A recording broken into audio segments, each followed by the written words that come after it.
Halo teman-teman, di kesempatan kali ini saya dan kelompok saya akan membahas tentang pengembangan dan pemutakhiran pengetahuan industri pariwisata dan isu-isu global.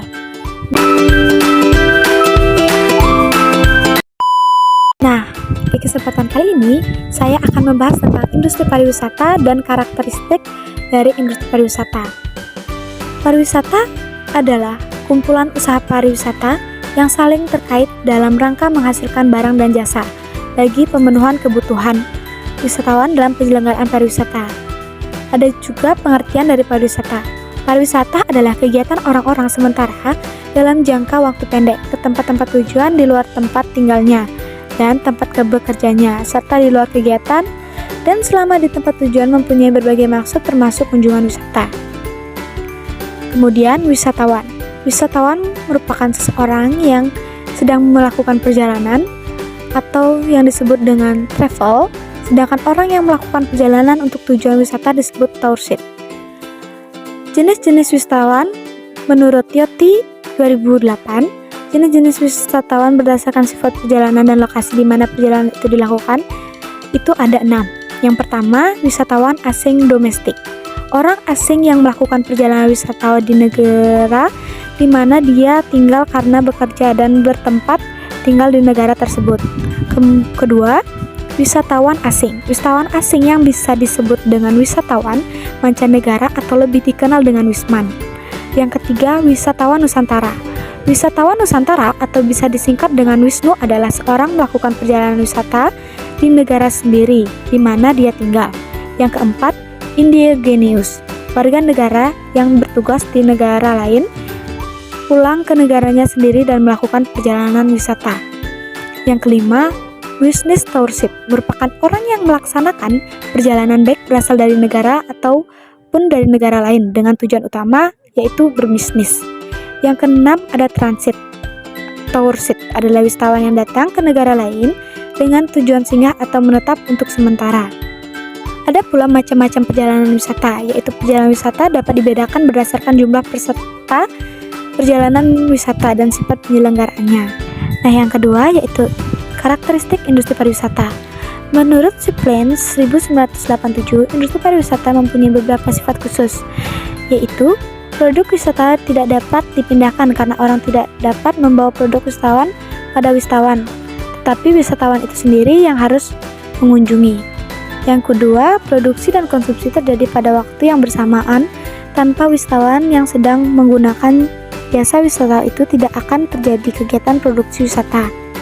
Yang ketiga, pariwisata tidak mempunyai standar ukuran yang objektif karena pariwisata memiliki berbagai ragam jenis pariwisata.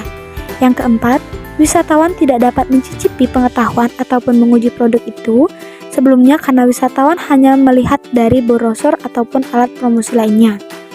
Yang kelima, produk wisata mengandung resiko tinggi karena memerlukan modal besar, sedangkan pemerintahannya sangat peka dan rentan terhadap situasi ekonomi, politik, sikap masyarakat, kesenangan wisatawan, dan sebagainya. Yang kedua, ada ruang lingkup industri pariwisata. Menurut Erna Merlina 2014, ruang lingkup industri pariwisata menyangkut berbagai sektor ekonomi. Yang pertama, restoran. Di dalam bidang restoran sangat penting diperhatikan tentang kualitas baik makanan, minuman, dan pelayanan. Yang kedua, penginapan.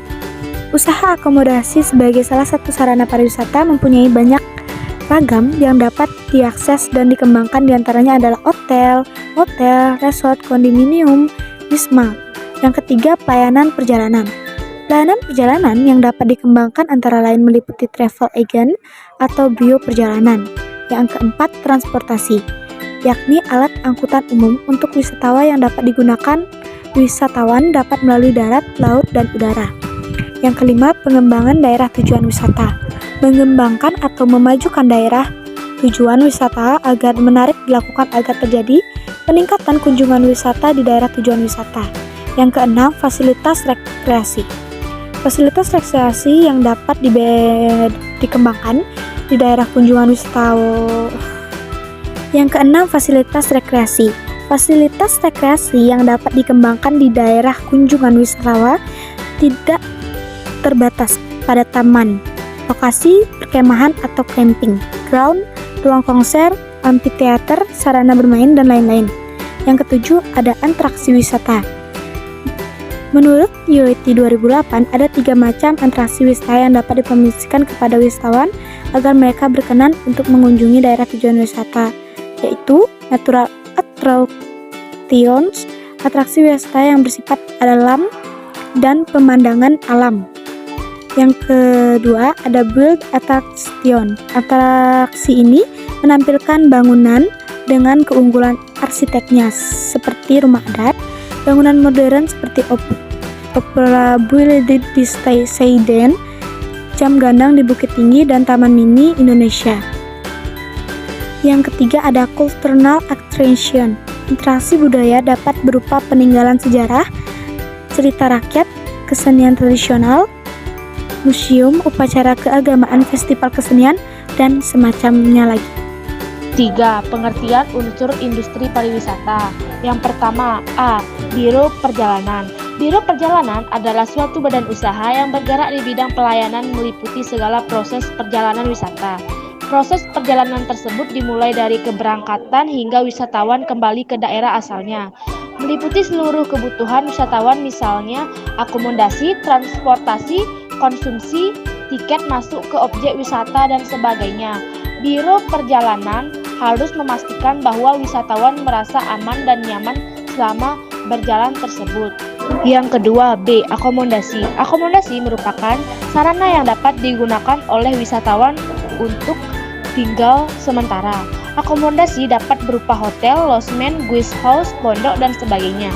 Dalam perkembangannya, akomodasi bukan hanya menyediakan kebutuhan tempat tinggal sementara, namun dapat menyediakan fasilitas berbagai macam kebutuhan, misalnya pemenuhan makanan dan minuman, fasilitas kebugaran, ruang rapat, ruang perhotelan, dan sebagainya. Yang ketiga, C. Transportasi. Transportasi dalam industri wisata dapat ditempuh melalui jalur darat, laut, dan udara. Sarana transportasi dan jasa angkutan dapat dikelola oleh pihak swasta atau BUMN. Banyak pilihan moda transportasi dengan harga yang cukup terjangkau yang dapat dipilih oleh wisatawan ketika akan berkunjung ke daerah wisata. Usaha boga dan restoran. Boga dan restoran merupakan usaha kuliner yang menjanjikan karena selain dapat dikelola secara komersial juga merupakan salah satu kebutuhan pokok wisata. Bahkan saat ini ada istilah wisata kuliner. Usaha kuliner ini selain dapat menyediakan makanan di tempat, dapat pula menyediakan layanan dan kemasan yang dapat dibawa wisatawan sebagai oleh-oleh. Momni canger tempat penukaran uang sering dapat berkembang teknologi tempat permukaan uang asing. Money changer kini dapat dilakukan dengan mudah selain bank sebagai tempat strategis terutama di kapal pesiar. Namun wisata kurang menyentuh menyimpan uang tunai. Mereka lebih menyentuh untuk memanfaatkan kartu baik debit card. Uang di ATM juga tersedia di tempat-tempat strategis. Atraksi wisata melakukan pementasan budaya daerah setempat, misalnya pertunjukan tari, musik, upacara adat, dan lain-lain. Pada masa saat wisatawan berkunjung akan mampu menjadi bagian yang menarik karena budaya mempunyai karakteristik sendiri. Cedermata merupakan oleh-oleh yang dibawa oleh wisata pada saat kembali ke daerah asal. Mata ini biasanya merupakan kerajinan tangan yang memiliki nilai seni dan ciri khas dari daerah. Berikut ada skema industri pariwisata. Skema industri pariwisata adalah pemetaan terhadap kondisi daerah tujuan wisata yang meliputi ketersediaan akses jalan, penginapan, atraksi wisata, kegiatan yang menyenangkan, dan fasilitas penunjang. Nah, ada juga dampak industri pariwisata. Kegiatan pariwisata yang semakin berkembang mampu memberikan pengaruh yang baik maupun yang tidak baik. Berikut adalah dampak positifnya. 1. menambah lapangan kerja di sektor pariwisata bagi penduduk sekitar. 2. Masyarakat sekitar mendapatkan tambahan penghasilan dengan melakukan pekerjaan, menawarkan layanan jasa yang diperlukan wisatawan. 3. Sarana dan prasarana di lingkungan daerah yang kurang memadai dapat dilakukan perbaikan menggunakan dana pendapatan daerah dari sektor pariwisata. 4. Agar dapat menjadi objek wisata dan atraksi budaya lebih menarik wisatawan, masyarakat akan terdorong untuk mempelajari budaya, adat istiadat, dan atraksi wisata agar lebih variatif. 5. Agar dapat berkomunikasi dengan wisatawan asing dengan lancar dan wisatawan asing lebih akrab dalam keadaan kekeluargaan, masyarakat terdorong untuk mempelajari bahasa asing. 6. Memanfaatkan berbagai sumber daya secara optimal, mampu meningkatkan kecintaan terhadap kemampuan diri sendiri. Berikut ada juga dampak negatifnya. 1. Terjadi kenaikan harga barang dan jasa pelayanan lainnya. 2. Harga jual tanah menjadi meningkat atau melonjak karena banyak yang membutuhkan lokasi untuk membangun usaha. 3. Pola hidup atau kebiasaan yang diperlihatkan pengunjung ketika datang ada kalanya di luar batas etika sopan santun. 4. Pembangunan prasarana dan sarana pariwisata yang tidak terkendali atau karena ulah oknum pengunjung yang tidak bertanggung jawab menyebabkan terjadinya kerusakan lingkungan. Berikut ada beberapa gambar program pengembangan pariwisata digital, yakni ada Wonderful Startup Academy, Nomadic Tourism, dan Virtual Tourism. Kita masuk saja pada pembahasan yang pertama, yaitu program pengembangan pariwisata digital. 1. Wonderful Startup Academy. Sektor pariwisata di Indonesia juga mengalami perkembangan pada bidang startup bisnis yang bergerak pada sektor pariwisata. Perkembangan ini dipelopori oleh Kementerian Pariwisata yang berkolaborasi dengan Kementerian Koperasi dan Usaha Kecil dan Menengah dan Internasional, Council of Small Business atau biasa disingkat dengan ICSD.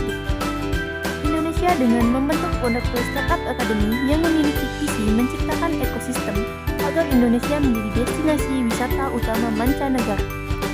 Para pelaku startup yang telah berpengalaman menjalankan usahanya selama 2 tahun dengan kondisi transaksi yang baik mendapat kesempatan untuk mengikuti pelatihan secara intensif dan mengembangkan usaha pariwisatanya dengan para penanaman modal. 2. Nomadic Tourism. Yang dimaksud nomadic tourism adalah wisata temporer, baik akses maupun amenitasnya yang akan diterapkan untuk menjangkau destinasi alam potensial di kepulauan yang sulit dijangkau. Nomadic tourism merupakan gaya berwisata baru di mana wisatawan dapat menetap dalam kurun waktu tertentu di suatu destinasi. Wisata dengan amenitas yang dapat dibawa dan dapat berpindah-pindah. Nomadic tourism dilakukan di daerah-daerah yang minim fasilitas dan tidak memenuhi unsur 3A, yaitu atraksi, amenitas, dan aksesibilitas. A. Program pengembangan pariwisata digital. Pengembangan ekosistem wisatawan nomad di Indonesia dibedakan atas 3 jenis wisatawan nomad dengan kategori wisatawan backpacker zaman sekarang. Ketiga tipe wisatawan nomad tersebut menurut Kemenker 2018 adalah A. Glampacker atau disebut sebagai wisatawan dengan kategori milenial nomad. Wisatawan ini mengembara untuk melihat dunia yang instagramable atau wisatawan yang memanfaatkan digitalisasi dalam mendokumentasikan momen perjalanan ke media Instagram maupun Facebook. B. Lookpacker atau disebut sebagai wisatawan dengan kategori luxurious nomad, di mana wisatawan ini melakukan perjalanan mengembara untuk melupakan dunia daerah asal mereka dengan menggunakan fasilitas media online. Kemudian C. Flashbacker atau disebut sebagai wisatawan digital nomad yang menetap sementara pada suatu tempat sembari bekerja dari mana saja. Ketiga, virtual tourism atau pariwisata virtual adalah sebuah konsep hibrid, yaitu menggabungkan teknologi virtual dan pariwisata sehingga pariwisata ini bisa memfasilitasi pengalaman berwisata secara virtual bagi wisatawan lokal maupun internasional tanpa harus melakukan perjalanan keluar rumah dalam bentuk yang sering beredar. Pariwisata virtual ini dapat berupa wisata melalui video tujuan wisata, turis lokal maupun internasional menonton video tersebut memanfaatkan pendengaran dan penglihatan mereka. 7. Isu global dunia perhotelan. Pandemi COVID-19 yang melanda di dunia selama 2 tahun terakhir menyebabkan sejumlah perubahan di berbagai sektor, salah satunya pariwisata. Perubahan ini menyebabkan perkembangan tren di industri termasuk perhotelan. Hingga saat ini pariwisata menjadi salah satu sektor yang memberikan kontribusi besar di dunia, dengan hotel dan restoran sebagai komponen pentingnya selama pandemi. Wisatawan menjadi lebih berhati-hati untuk berpergian maupun berlibur ke daerah lain untuk menghindari penyebaran virus, sehingga muncul beberapa tren atau kecenderungan yang disukai wisatawan saat melakukan perjalanan selama pandemi dan untuk tahun-tahun mendatang. Metode 1. A. Menggunakan teknologi baru tanpa sentuhan. Salah satu cara hotel dan restoran menerapkan physical distancing namun tetap memberikan layanan maksimal adalah dengan menggunakan teknologi tanpa sentuhan. Sebelum pandemi, sebagian hotel juga telah memanfaatkan teknologi baru ini, misalnya dengan Google Nets tanpa harus menyentuh. Tamu dapat bersuara untuk mengontrol remote, AC, lampu, telepon, dan alarm. Metode 2. B. Menggunakan aplikasi dari smartphone pribadi. Kemajuan digital dan fenomena pandemi dunia menyebabkan wisatawan semakin terbiasa menggunakan smartphone pribadi untuk melakukan apapun. Saat ini, para tamu akan menjadi semakin nyaman menggunakan smartphone mereka untuk mengakses kunci kamar, memesan menu di restoran hotel, mengakses hiburan, dan layanan lainnya tanpa harus bersentuhan dengan benda lain. Beberapa hotel juga sudah memiliki aplikasi khusus layanan mereka untuk memudahkan tamu yang menginap. Metode 3. C. Memindai kode QR seperti yang diketahui bersama. Penggunaan kode QR sudah semakin banyak diterapkan di berbagai tempat-tempat umum. Dengan scan kode tertentu melalui ponsel, wisatawan dapat memperoleh kemudahan untuk berbagai aktivitas, seperti memilih menu, melakukan pembayaran non-tunai, mengecek hasil tes PCR, dan menyambungkan koneksi Wi-Fi. Metode 4. D. Menerapkan ruangan yang fleksibel dan multifungsi pada masa depan. Hotel-hotel akan mulai menerapkan ruangan multifungsi. Artinya ruangan-ruangan di hotel, contohnya lobi yang menjadi area umum, dapat diubah menjadi tempat yang lebih luang jika furnitur dipindahkan. Hal ini dilakukan misalnya dengan tujuan meminimalisasi kontak erat para tamu. Perabotan di lobi hotel juga akan menjadi lebih ringan, mudah dipindahkan atau dibentuk ulang sesuai dengan keadaan. Metode 5. E. Meningkatkan kebersihan. Sejumlah hotel semakin meningkatkan standar kebersihan mereka akibat pandemi COVID-19. Desain perabotan hotel juga akan semakin dipilih dengan tujuan agar mudah dibersihkan. Tak hanya itu, kebersihan restoran hotel juga akan semakin diperhatikan. Wisatawan baru merasa aman jika peralatan makin disinfekasi terlebih dahulu atau dijaga oleh staf hotel. Metode 6. F. Mengutamakan keberlanjutan sebelum pandemi. Banyak hotel berupaya untuk mengurangi jejak karbon atau emisi gas yang mereka hasilkan. Salah satunya dengan solar water heater, pemanas air tenaga surya. Tren ini akan semakin meningkat saat pandemi, terutama berkat inisiasi para generasi milenial dan Gen Z. Banyak dari generasi mereka yang mengutamakan hotel dengan konsep berkelanjutan daripada hanya sekedar kemewahan. Metode 7. G. Fasilitas olahraga di dalam kamar. In-room fitness. Semakin banyak hotel yang menawarkan fasilitas olahraga sederhana di kamar mereka seperti treadmill atau alas yoga dan tayangan video khusus olahraga di TV kamar. Metode 8. H. Mengutamakan wellness sejak pandemi. Masyarakat menjadi lebih memprioritaskan kesehatan, kesejahteraan, well-being. Tren pemasaran hotel saat ini adalah yang mengutamakan kesejahteraan termasuk kesehatan tubuh, pikiran, dan jiwa. Metode 9. I. Tren slow travel wisatawan. Mengutamakan perjalanan yang lebih lambat dan santai. Artinya banyak dari wisatawan yang ingin menikmati suasana perjalanan yang relatif jauh dari keramaian dan tidak sibuk.